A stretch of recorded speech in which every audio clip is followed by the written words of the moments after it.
Hey guys, Jermaine Morgan here, and if you're looking for a great bass amp and you're on a budget, stay tuned.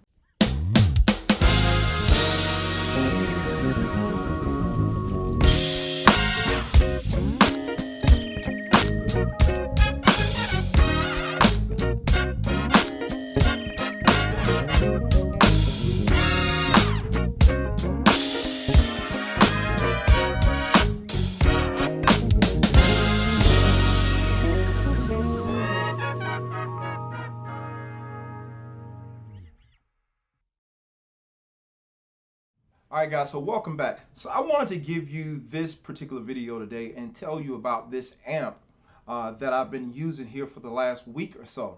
And most of you have seen my RH750 before, but many of you probably haven't seen this amp yet.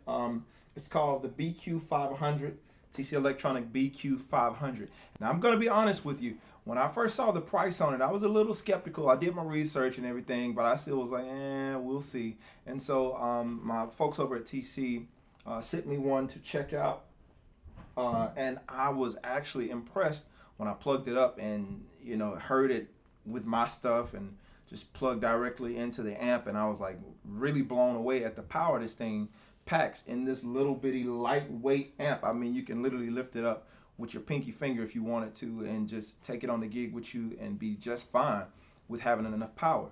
So enough of me talking about it. Let's get right into it, get right into the sound and everything of this amp. Now, everything you can see here is set flat pretty much for the most part.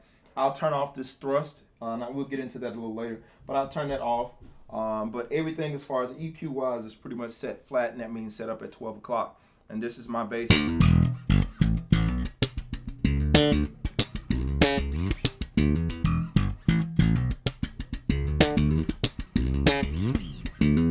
And that's everything pretty much set flat coming straight out of my bass. Now, if you check out on this amp, I got the gain way down, but it's a hot little amp. I mean, it packs a lot of punch.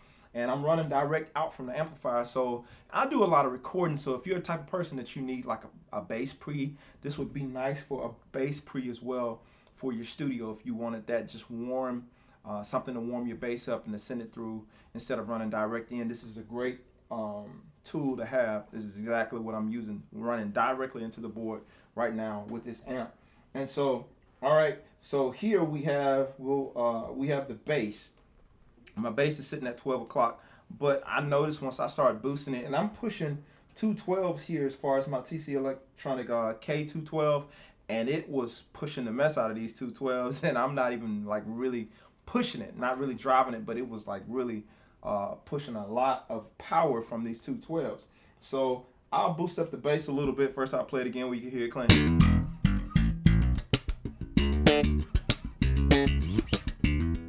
Here's with the bass boosted a little bit.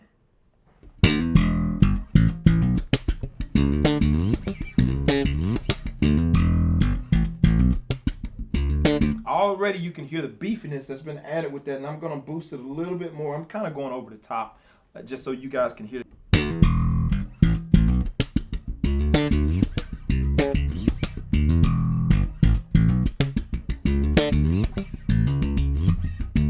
Obviously you can hear there's a lot of beefiness that's been added to it as well. So I'm going to back off of the bass, and I'm going to push this low mid frequency. Now this is the tone I get asked about a lot, especially when I play this bass. People want to know about getting that nice growl out of the bass, almost that back pickup type sound. Now with this amp, it gives you a great mid-range tone.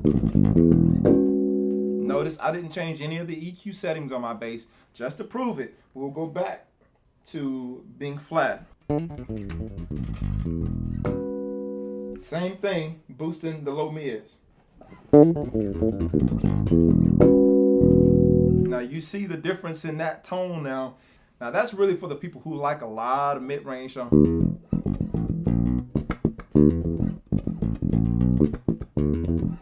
what I like with that particular tone, if you wanted to boost it with the thrust is more like a compression. So if you wanted to boost the thrust on that a little bit, it gives you a little more punch. It squashes the sound. So when you start digging in a lot more, you're not doing a lot of clipping and that kind of thing. It's gonna squash that. So the more you raise that thrust, it's gonna squash that sound even more. And I'll I'll go extreme with it just so you can kind of hear the difference with it. Here we go all the way.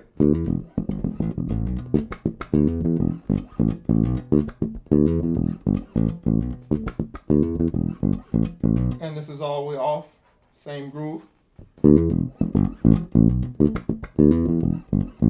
And you notice it's a little bit more control, but some people don't like that over compressed sound. So you have that option with the thrust to get that or to leave it out. You can turn it off or you can leave it on, okay? And that red light that blinks while you playing, that's nothing to really worry about. Now, I know in most cases when you see that red light, it's a sign that you're clipping and that type of thing. Not on this particular amp, that's just showing that you are getting a signal, to my understanding, because it hasn't been clipping for me, okay?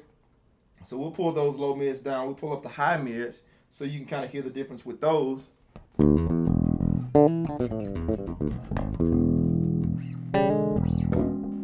So we get a little bit more clarity when we boost those high mids. This is without. Want to pull out those harmonics. And again, this is not any EQ coming from my bass. It's all coming from the amp. All right, and so we pretty much know about the treble if we want to boost that treble. Now, if we want to get a nice little smiley face EQ going on there, we'll pull out. Let's pull out the high mids a little bit and pull out the low mids. Let's boost the bass and see what we get.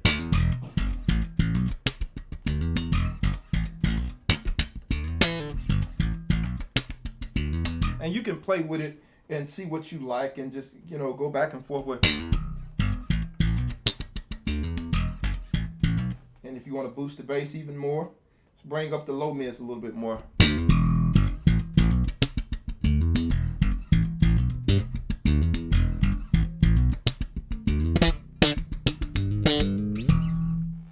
So you got different options of things that you can actually do with this amp. And it's pretty much, anybody that knows me, they know I say all the time, I'm not a technical guy by a long shot.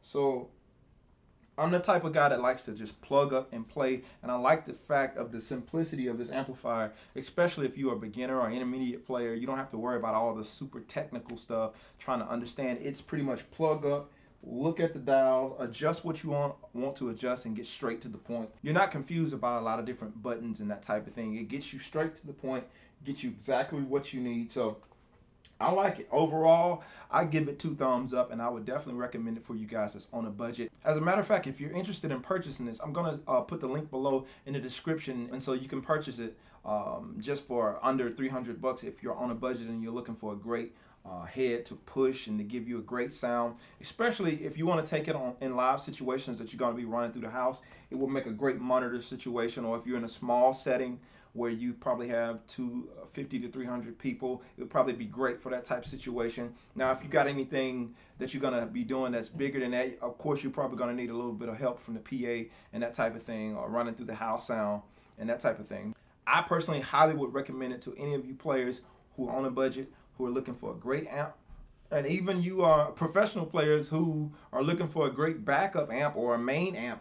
I mean, there are some situations that I wouldn't mind taking this on. I hadn't had the chance yet because I've only had it for about a week or so. So I hadn't had a chance to take it out for a test drive officially, but from what I've heard here in my own environment, and I'm kind of used to what I hear from the RH750, I totally enjoy it. I totally like it, and I would highly recommend it for you guys. So listen, I hope this video has been really helpful for you. And if you like the amp, leave a comment. Let me know what your thoughts are about the amp. If you already purchased one, leave a comment below. Give some feedback. I'd love to hear what you guys think about it personally. And if you're thinking about getting one, again, check the link out that I will place below. And I will see you guys on next week. I'm out of here. Peace.